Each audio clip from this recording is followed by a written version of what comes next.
People began to live in permanent villages some 12,000 years ago.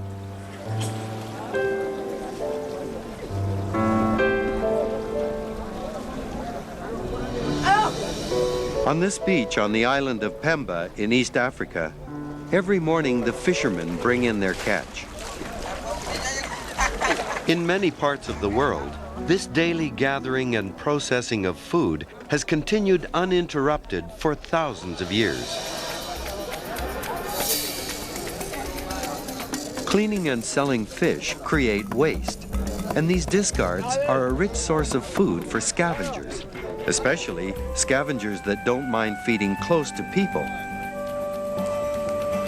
The most common among all the scavengers of human garbage is the domestic dog.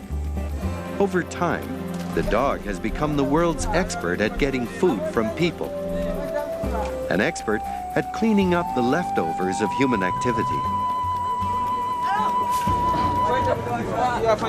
The people on Pemba don't even like dogs.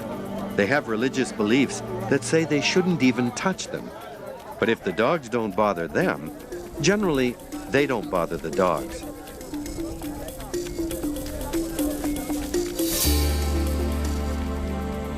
These dogs are just very well adapted to making a living from human garbage.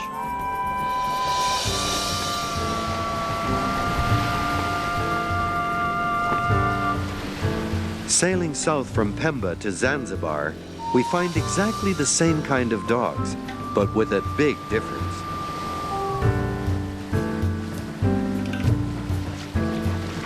This beach happens to be a tourist resort. The dogs are wild dogs, scavengers, just as they were on Pemba. The difference is, these dogs have been trained. Biologist Ray Coppinger. So Tony, when you first came to Zanzibar, were there dogs on the beach? Yeah, the dogs which are here, they feel like this is their own space, their own beach. So they're territorial. Yeah. And they defend their boundaries against, they're almost like wolves, in that each pack will have their own little separate set of beach. And, but your dogs look very good. And when I walk down the beach and I find the dogs down there, they look, you know, they look thin, they look like they might have parasites, they sometimes look sick.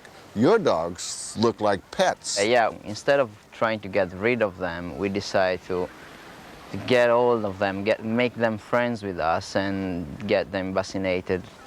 It took sometimes, actually, the white and black dog, about 4 months to get friends with her. And the other one, the brown dog, she took about 1 year almost to get her to come close to us. Have you named these dogs? Of course we named them. So what are their names? One is called Scarface, the brown one is Scarface, and the other one is called Spotty Dog. The Spotty Dog. All right, another one is called Mummy Dog. So you've made pets out of wild animals. Is that right? Yeah, kind of. They look like they are sound asleep on the beach, but they always have an eye open for that other gang of dogs, waiting to steal a piece of their territory. They've been taught table manners. They are free of diseases. They can entertain the customers. They have been given certain privileges and trust. But why are these mongrel-looking dogs important? Well, because they may help us to understand how wolves turned into dogs, into this kind of dog. There's two competing theories out there. The first theory is that the one that's popularly held by anthropologists and the popular press is that humans go out into the wilderness, they find a wolf den, they adopt a puppy, they bring the puppy home, and they tame it. So in this process you get adoption from the wild, taming, and then domestication comes later. I always call it the Pinocchio theory of natural selection, is because what happens, I don't see how it works as a biologist. You go out there, you adopt a puppy out of the den, it grows up as if it was a dog, tame, you know, and it likes it, and it wants to be a dog. And so the only thing I can think is the fairy godmother comes along, touches it, and zap, it is a dog, you know, and so it becomes the father of all dogs and so on. Well, anybody who understands population genetics knows it can't happen that way. You got to have a population of animals that are changing. Now, the other theory is that it's really not artificial selection, it's natural selection. They're evolving to a niche, and humans are providing that niche. What's the evidence? Well, one is that they're coincidental with the development of human settlement, permanent settlement. The second is that they're perfectly good adapted scavenger. They have all the characteristics of a scavenger animal. They don't have the characteristics of the wolf, the hunter, the animal that's active, the animal with the big teeth and the smart brain. They got little teeth, little brains, little skulls, and as a matter of fact, they're a very small organism. I mean, we're talking 20 pounds, 25 pounds. Well, it certainly makes a lot of sense that that what you've got is a selective pressure. In a way, the animals are selecting themselves out by coming to human habitation and grabbing little bits of refuse. You've already kind of had a selection there. I always like pigeons as a model. You say, did humans go out to the first pigeon nest and they got 2 pigeons and they brought it home and they brought it up? You know, it's the Pinocchio theory of pigeons. But there's pigeons. I mean, you go to Trafalgar Square in London and there's pigeons all over the place. You go to Milano, there's pigeons all over the place. You go to the wilderness, you can't find a pigeon anywhere. Now, did people do it? No. As a matter of fact, there's a niche there, and this animal, called the pigeon, has moved into it and does beautifully there, so well there that it's outcompeted its wilderness relatives. I think that's exactly the same story on the dog. Around the world, how many dogs do you think there are? I think that when you look at this kind of dog, we're talking about 400 million of them. 400 million of them. I think that it boils down to there's about 7 dogs for every 100 people in the world. And a significant proportion of them are like these dogs, living in a semi-wild state. I think so. I think that, as a matter of fact, you're talking about 3/4 of the world's population of dogs are just like these. In Tanzania, the dogs have adopted a different strategy. The Maasai depend on domestic agriculture. Here the dogs, even if they are not bred for anything in particular and are not given any particular care, have become an integral part of village life.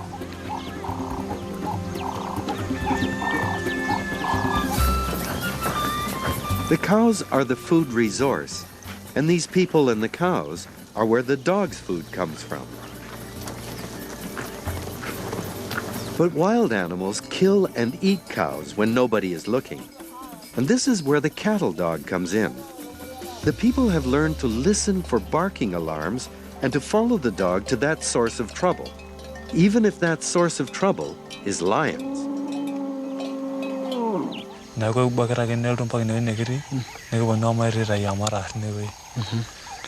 So one day, the event went, and we used their dogs when we were hunting a lion. A lion ate the cows. Then we were searching for the lion. Because we had the dogs smelled the lion. Then we knew that the lion is here. I see. Then we killed the lion. So we got information from the dog. Oh. So I remember the event that the dog helped us to kill that lion. How do you kill a lion? With spears? Or a gun? By spear. By spears? Oh. Has he killed a lion with spears? Has he killed a lion himself with spears? Yes. Yeah. In most of the world where there is livestock, there are likely to be dogs protecting them. Here in Italy, these dogs are called Maremmans.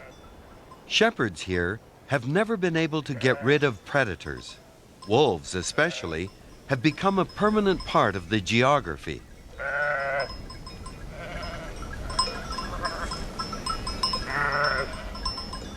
They have found the correct number of sheep, dogs, and shepherd that seems to work best against the wolves.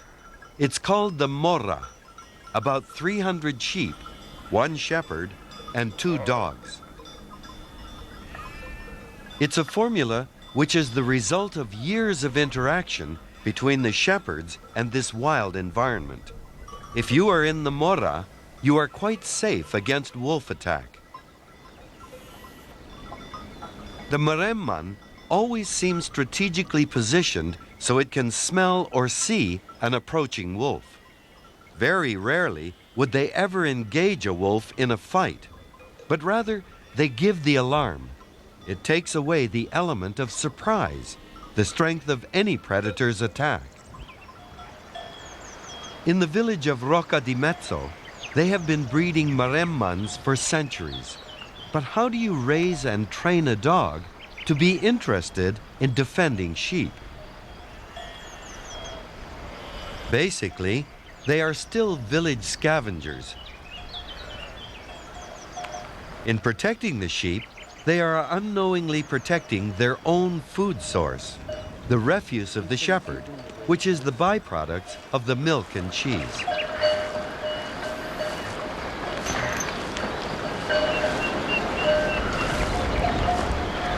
These puppies are about 3 months old. They have been out with the shepherd all day long.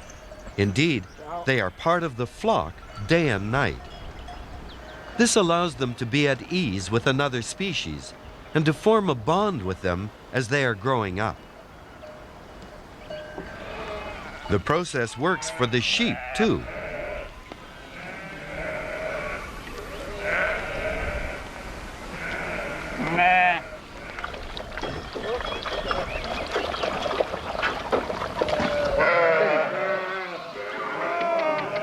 The morra relies on the fact that the dogs are tamed when they are little puppies bonding with sheep. They are more tame to sheep than people. This is known as imprinting. The dog is naturally tame to animals it has been imprinted on, animals that it grows up with.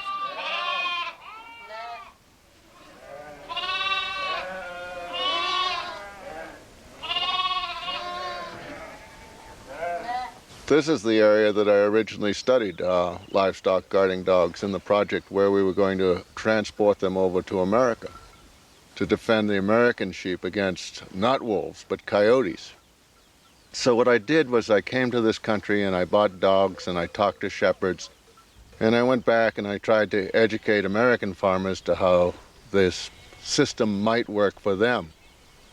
And so the project was to try to transfer an age-old culture. We had to learn how to socialize dogs with sheep. We had to learn how to condition the sheep to the dog's behavior because our sheep were afraid of dogs. They'd been conditioned to run away from them. Ron McKay has herding dogs and several guarding dogs taking care of his sheep in Alberta. Before I had guardian dogs here, my coyote losses would be as many as 8 lambs in an afternoon was the worst I think I ever had. There's no ranches for about 4 or 5 miles west of here, so it's good habitat for predators and whatnot. But, and you have to have them, as a sheep producer, you have to have the dogs to believe in them, is what I found. I mean, I was pretty skeptical that a dog could, A, would stay with a sheep and bond with them, and B, run coyotes off when they came in. But it's made the difference for me. Like we've had one old ram that kind of got lost and stove up here last year, and the coyotes got him in the end. But just a matter of he was too aged and got sick, got pneumonia one day, and that was it, and didn't come in. But that's the first coyote loss in about 4 years for me. Fred here knows his name. If I can catch him to put him in a liner when I move the sheep to summer pasture or whatever, that's about all. And to get him vetted or porcupine quills out of them or something. But that's about it. If you make pets out of them, they make better pets than they do guardian dogs here.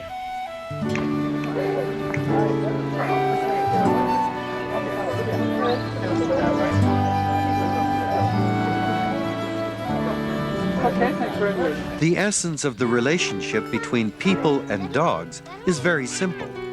Dogs think continuously about gathering food, and people watch how they do it. People watch what dogs do naturally, then direct these behaviors to their own ends. That's what training is all about. Here in Scotland, farmers watch their dogs stalk sheep, just like a lion or a wolf stalks sheep. The sheep think they are being hunted and run away from the dog.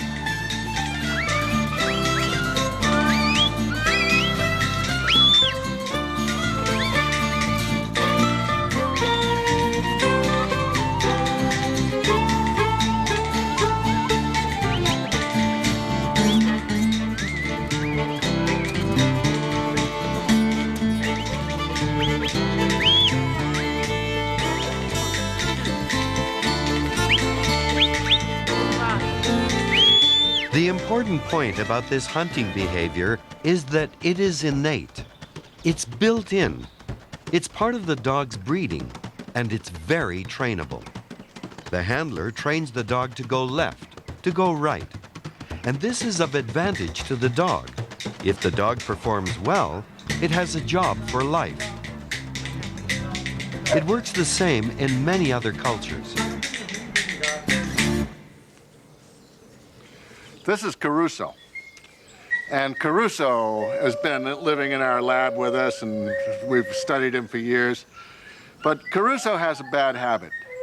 And that habit is that if somebody lets him out, he runs right out and he kills a sheep. He has the same behavior as those border collies.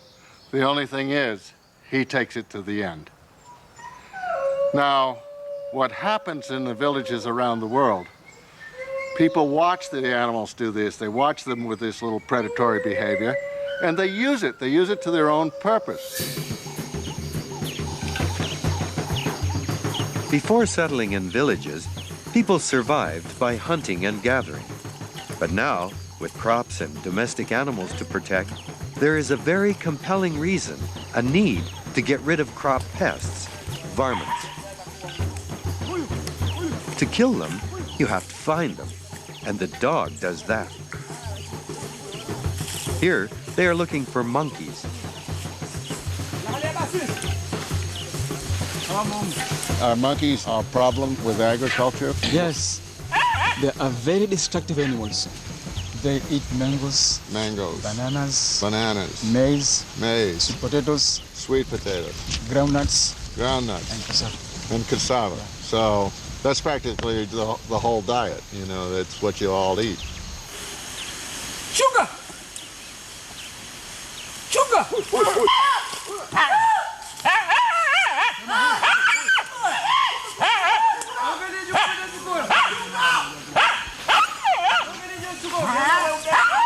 We usually hunt monkeys because monkeys stay on the trees. So we find pleasures climbing from this tree to another tree, running to them, running with dogs. That is a pleasure to us. So you go after the monkey because the monkey is a destructive animal. You just start having fun chasing them with the dogs. Yes. And so it gets to be a sport. For the hunters, breeding these dogs, watching them and training them, now becomes a sport.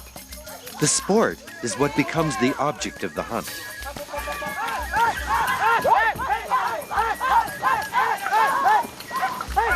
Here they are hunting jennets, which are terrible chicken killers. Chickens are an important food for these people, and they can ill afford to lose them. And the dogs are making themselves invaluable.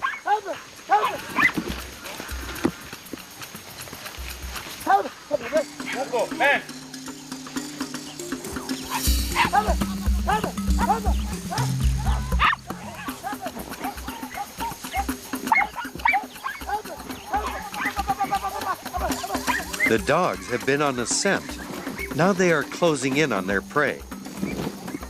And sure enough, they get their jennet.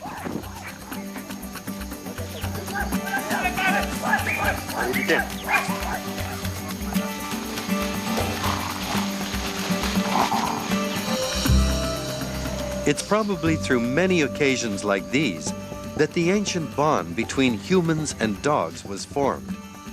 People and their hunting companions, a partnership for life.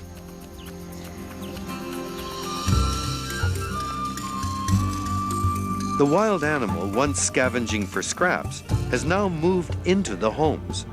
The dog has formed a unique alliance with people.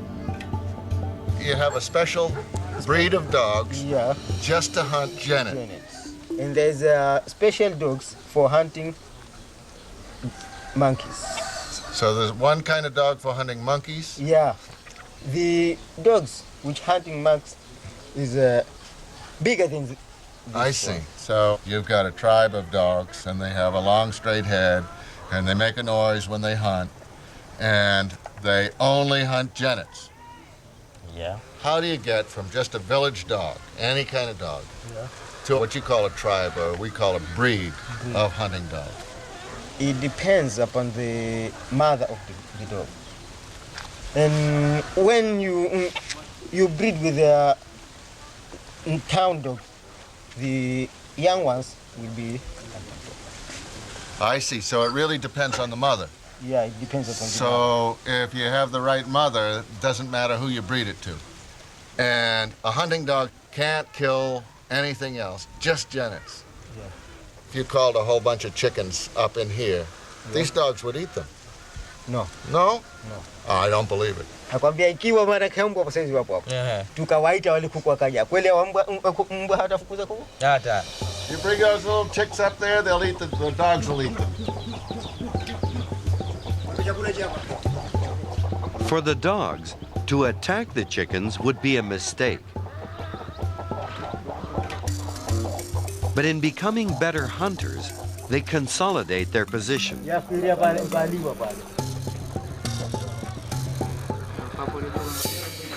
In England, where the relationship between people and dogs is the subject of passionate discussion, the hunt has become an elaborate ritual, part of the fabric of rural life. Kennel is about 200 miles away. And but they're not here yet. They're late. But they'll be here. All right. So whilst they're late, it gives an opportunity to have another drink. All right. You're hunting mink to substitute for the otters, or is it actually, are the farmers around actually anxious to get rid of the mink? It's both. It's both. It's sport hunting, as well as, I mean, mink's a terrible predator. On what? On water voles, moorhens, ducklings, and other river mammals. Well, the dogs have arrived. Only now, they're not called dogs anymore. They're called hounds, and they're highly specialized. Different kinds of hounds are required for different kinds of quarries. This is a mink hunt and is about to start. Right, ladies and gentlemen, without further ado, we'll unbox the hounds and move off. You can please keep behind the huntsman at all times. If you've got any dogs or terriers, please keep them in the lead. Thank you very much indeed. Good luck, good hunting. Every hunt in this country has a different uniform. It's a way of the people who come out hunting to identify the people who are in charge.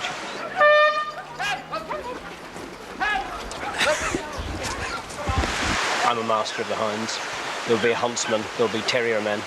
The people, the locals who come out, they need to know who's in charge, who they need to ask questions to, who the people are going to tell them which side of the river to be on, where they're going, which pub's open at the end of the day, all sorts of important things like that. This way! Hey, stop! Run with it!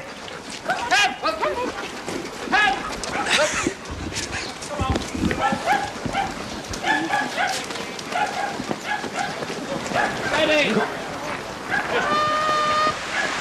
Well, mink hunting itself as a sport is rather recent. It's only been going on for about the past 20 years. But it actually follows on from an ancestry of hunting rivers, which goes back to the 12th century and the reign of King John.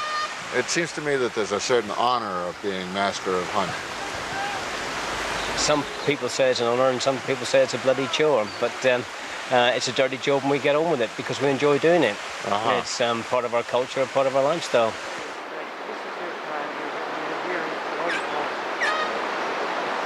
What everybody comes for is to watch the hound work. That's why people are here. Right. Everybody here. I mean, I'm a hound man. You know, I'm a beagler, I come mink hunting, I go coursing to see the hound work. Some people go fox hunting to ride. I don't ride. Some people are involved in the horse. I'm involved in the hound.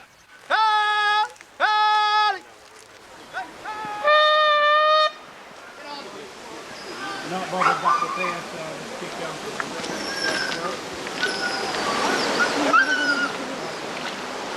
You take your hounds, you enter them onto a riverbank, and you watch individual hounds how they perform.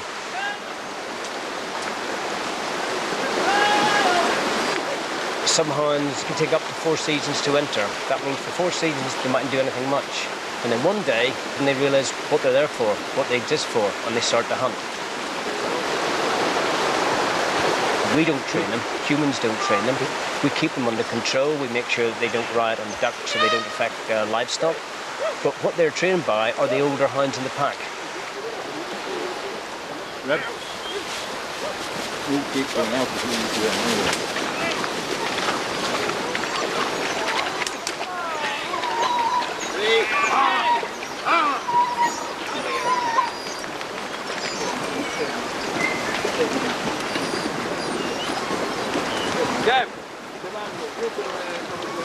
Our hounds don't tend to speak unless there's a mink within about 20 yards.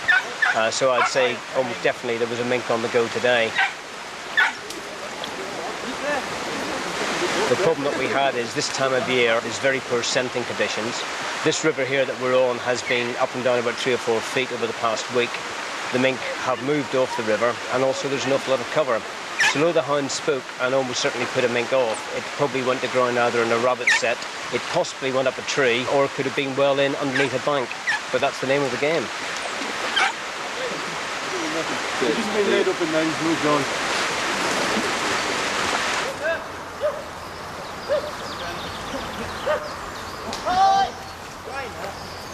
There isn't actually yet a mink hound, but there is a mink hound developing, and it's a combination really of Welsh foxhound, English foxhound, and old otterhound lines. So you're not really worried about keeping lines pure or whatever. What's interesting is the behavior of that particular dog. That's correct in this case, because really what's happening is a lot of packs draft in foxhounds. And if they take to mink hunting, then they use them and may breed from them. Hunting as a sport is not so much in the catching, it's in the process itself. It's in the process of breeding the dog. It's in the process of developing that behavior.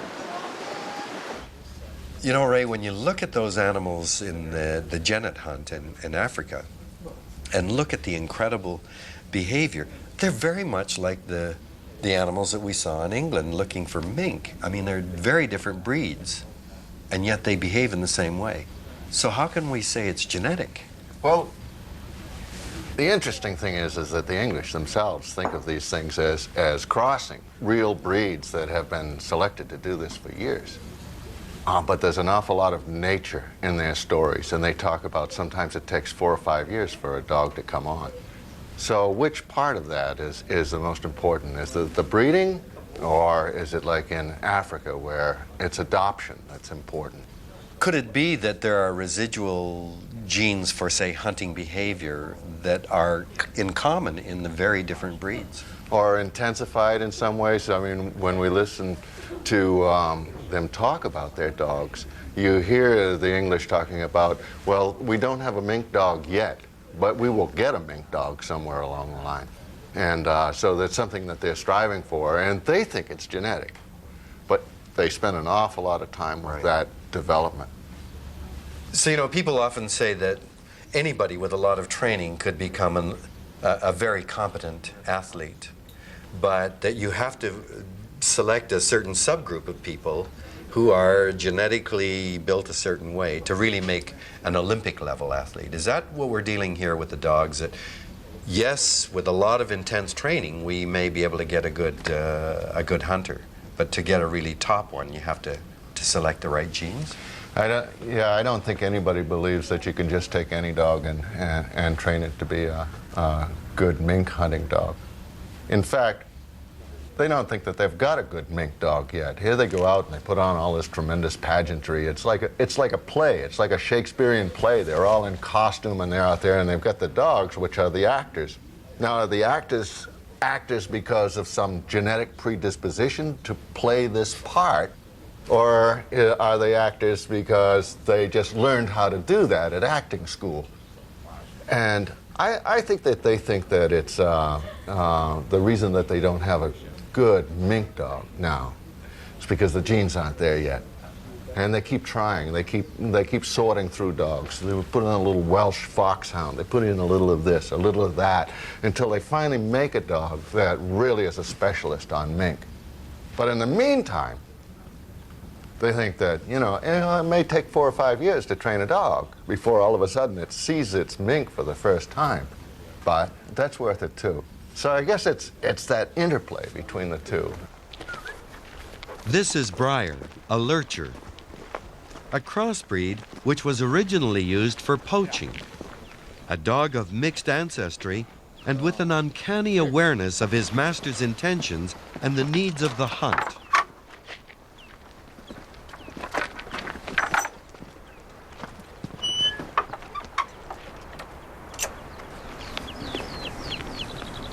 So is hunting rabbit a passion? Oh, hunting's my whole way of life. It's everything to me. It's.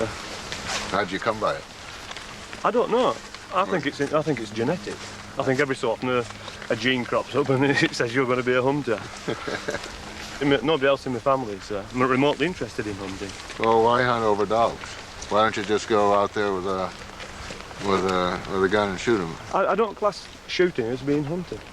Oh, really? No, the hunt, the stalk, yes, that's a hunt. But actually delivering the bullet, that's just a shot. You might as well shoot a target. If I was going to shoot something, I'd shoot it with a camera. Whereas watching a dog, especially a lurcher, hunt, finding it quarry, running that quarry down, catching it, bringing it back to hand, I class that as hunting. We don't have lurchers in the United States. Maybe we should. But we don't have them now. First of all, what is a lurcher? Well, a lurcher is a cross usually between a greyhound and any other breed of dog. Now, the greyhound is too good, it's too fast, it's too vulnerable to injuries.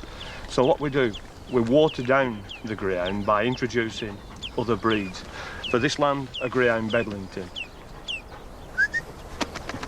Now, the Bedlington puts in good coat, yet the Bedlington has tremendous guts. It just doesn't give up. It's got endless stamina, and it puts this into the greyhound.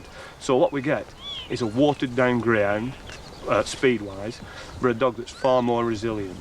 Now, if you were coursing on the Lincolnshire Fens, great open land, you'd use a Saluka. You'd cross the greyhound with a Saluka.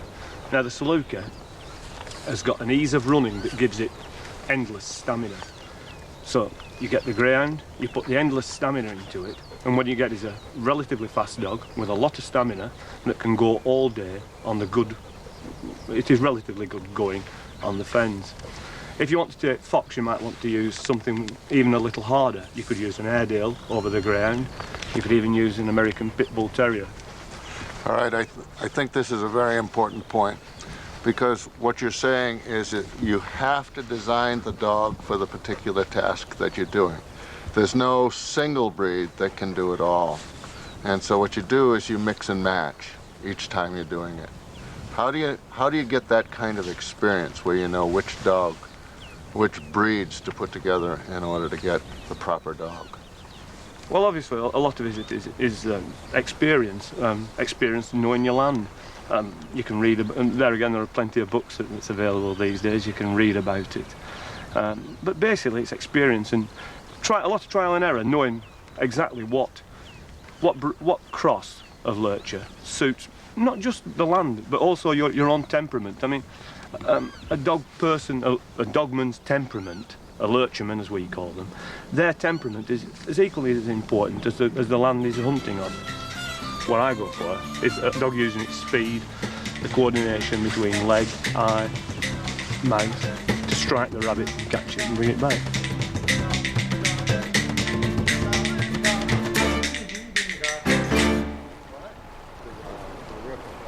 Good training is essential to teach dogs their hunting skills. But is it enough? Just. She will retrieve all day. There's no question of her quitting. There's no question of her refusing to come back to hand. Right. Now, I want to ask you a very serious question. Yep. And the question is, why would a dog chase a soggy glove all day long? I suppose it must be a sensation that he finds pleasurable in his mouth, even if you don't. Why do you think? I asked you first. I think that's a great question, because they're chasing a soggy glove and they'll do it over and over and over. Yeah, but hang on. She was not a very good retriever as a baby. She showed no interest in picking things up until I devised a game which allowed her to take part in it and to succeed. What I did was, she was quite keen on chasing feathered objects. So I put a dummy on the edge of a piece of string, pulled it along the road. People must have thought I was stark staring mad and encouraged her to grab at it. Then I would throw myself on the floor and act in an extremely daft manner so that she would run in to see what I was doing. And eventually she carried the object and ran in at the same time. Then praise was tremendously effusive. And what she's doing is, she knows this pleases me. Sorry, can I throw this? Sure. She's going to. She's so upset by the fact I'm just holding it. Right. Let me ask you this. Could you teach that dog to herd sheep? Yes. You could teach a golden retriever to herd sheep. Yes. And you could go into a trial and you could win. Oh, no. No. They are up against saying, can you take a soda Ferrara and chop wood with it, or could you fence with an axe? No. Different pieces of equipment. So what's different about a golden retriever and a border collie? Well, a border collie has this innate disposition to want to do it and to want to please you by doing it. All right. Here you have Plummer, and he thinks that training, the nurture of the dog is the most important. He always goes back to talk about the nurture. Now, you look at Hosker, and Hosker's always talking about the nature of the dog. You got to put a little of this in, you got to put a little, you can mix and match, you know, Greyhound, Bedlington, or whatever. But one of the things I think you have to notice about these two guys, they never talk about what the dog looks like. Never once. They could care less what a dog looks like. They're interested in how the dog behaves. Now, secondly, they're always talking about the dog in a particular environment. It's not just the nature of the dog and how you nurture the nature of the dog, but what environment the dog is supposed to play in. Now, as we think all the way back along the line, that adds a third dimension to this. It's not just nurture, but the fact is that the dog is supposed to respond to the environment. It's not just a rabbit dog. You can't hunt rabbits just any place. It only can hunt rabbits in an upland. It only can hunt rabbits on a fen, all right? If you want them to hunt rabbits over here, oh, maybe you better put a little Airedale in them in there, because you need something a little tougher than that. So they're not thinking of the dog in terms of form. They don't care what the dog looks like. They're not trying to develop a breed. They're trying to accomplish a task. And they know that there's three elements to that task: nature, nurture, and the environment the task is going to be performed in. The dog is making more inroads into our lives. The process of selection that created dogs for a variety of special tasks is now being used to produce a range of pets. What we want is for them to look beautiful. We want to know what is the perfect dog. We want them to be measurable. So the hunting dog or the working dog become a breed, and the breed is measured by a breed standard, a standard of perfection, a standard of form. We want to preserve the form of the dogs, not the behaviors. We now make them to look the way we want, and by selecting the cutest and most sociable, we help them to learn how to exploit us. It's a question of who is training whom, and the dog is rising to the top. This is Amber, a lurcher, a favorite pet dog of Lady Richards. My first lurcher, when I was a child, was picked up on the side of the road, having been discarded by somebody. I don't know whether it was a poacher who thought it wasn't good enough. And she came to live with us in our house and was very much a pet. And I've really never looked back. I have them as pets rather than working dogs. And quite honestly, they need an awful lot of exercise and quite a lot of attention. And two, you find that every cat's been chased or every rabbit's been chased, and they just get very competitive amongst themselves. And they're quite hard work to keep at home. So here's a dog that you often talk about as if it was a breed. The lurcher is just a made-up dog that's really a mongrel. Absolutely. They're supposedly not a recognised breed. I don't think they're registered with the Kennel Club or whatever as a breed, because lurchers, unfortunately, now can range from very different parentage, and people just call them lurchers. But a true lurcher is a collie with a greyhound. And this is the Border Collie or the Lassie Collie? The Border Collie. The Border Collie. So you're mixing a sheepdog with a greyhound. Exactly. And do you have any idea why they like that kind of a cross? Well, because you get the speed of a greyhound and you get the brains of the collie, and the two together make a very good hunting dog. Would you like to see it become a breed in the classic sense of a breed? I think they would possibly lose a lot of their intelligence. I think that would be the ruination of them, because that is half their joy. I mean, my lurcher is almost human on occasions. And I think they would get very, they'd get very interbred and probably rather stupid. Yes. So you're really not a fancier of purebred dogs at all? I wouldn't say that entirely, no. I'm very keen on, we've been very lucky and had some very nice Labradors who've had pedigrees, very good pedigrees. I think it very much depends on what you are looking for. I prefer just to be able to go out for a walk and have some fun if we happen to come across a rabbit. I mean, we live in the country, we have a farm, and we have a lot of space. So therefore, we can entertain, if you like, a dog like a lurcher very easily.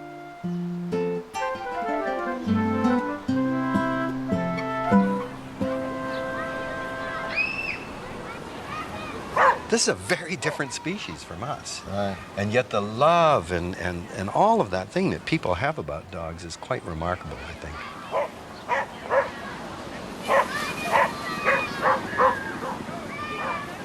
Harvard University professor E.O. Wilson has said there is a phenomenon he calls biophilia, a need to be associated with another species. He believes that it's a genetic thing, that we have to be in association with different species. I think there's an evolution of some kind of symbiotic relationship between people and dogs. But I think what you're trying to get at is there is a mutualism between dogs and people. Is there a mutual benefit? Do people get benefit from dogs? Now, when anybody starts that discussion, they always say, well, dogs work for us. And so they perform duties. They're sheepdogs or they're sled dogs or something. They work for us. But that's not what you're trying to get at, because you're saying, here's somebody in an apartment, they want a dog. They feel like they need to be with a dog. They get some benefit out of a dog. Is that mutualism? So you can ask the question, does the dog get anything out of it? You can't ask the dog. Yeah. You can't ask the dog, and so on. But would you entertain the following idea, is that this is something that dogs do. They get into your apartment. You think you're taking them there, but they get there by creating this into you, and actually they're parasites. So we're domesticated. We are the ones that are being parasitized by dogs. First of all, they move into the villages. They get better and better at it. Next thing you know, they move into our houses. And they do very well there. I mean, they run billion-dollar businesses there. You know, they've trained dog food companies to make them the perfect diet, you know, and feed them. And people, every day I go to work, you know, and leave the dog by the fireplace, you know, all cozy and warm, and go out there and earn the money to pay the vet bills and to pay everything down there. Who do you think is getting the benefit from this?